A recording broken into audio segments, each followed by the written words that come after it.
So I picked up a Sony Trinitron TV, CRT TV from early 80s, maybe around 1983. And it came with the remote control. As you can see, I mean, the buttons are kind of falling in there because I've taken it apart, but it's definitely old school. Unfortunately, I knew from the start, just from even looking through the compartment, that the terminals had corroded.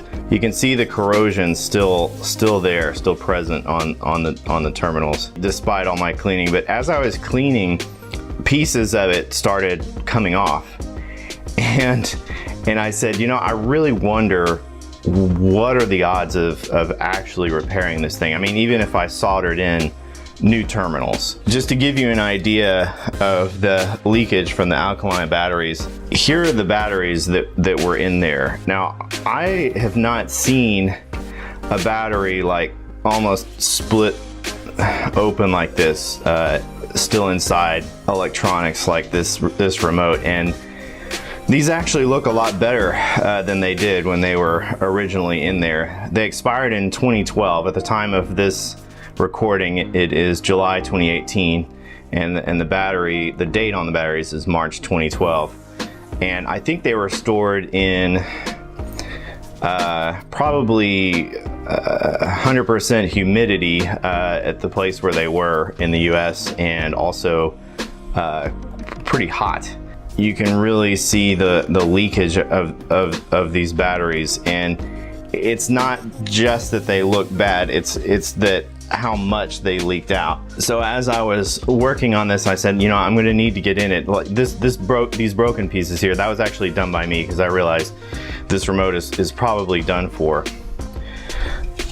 But as you can see, those alkaline batteries leaked all over the inside of this remote, and pretty much any any hope of reviving this is gone. I did directly solder to the ground pin of this Sony IC to try to cycle in some power, but so here's the PCB on the button side, and you can see like it's essentially turned this PCB into just started separating it into wafers. And I actually, when I first saw this, I said, I can't believe this, and I started pushing my thumb up, and the thing just started flaking apart. See? Look at that.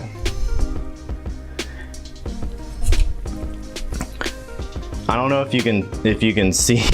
I don't know if you can see it at this point, but there should be a trace leading from over here to along this side here, and then up to one of these pins. And I mean, it's gone. Like there's no way to get that back. Sure, I could say, oh, I'll just put a jumper wire over here, but all the other circuitry, all the other the resistors and the transistor that were in there, it's not gonna happen. And I just wanted to show this to you guys, is just how bad, and I'm sure there are worse, but just how bad battery leakage can be. There's no way this remote is gonna work again. I mean, maybe if I had a schematic, I could totally just rebuild it, because it's probably pretty simple. But in reality, I don't, and I also just don't want to spend the time on it. But perhaps if you have old remotes or old video games, consoles, handhelds, etc., that use these kind of batteries, and you've put them into storage somewhere, make sure you've pulled the batteries out of them, because otherwise you're just holding on to what is essentially going to be something to throw away in the near future.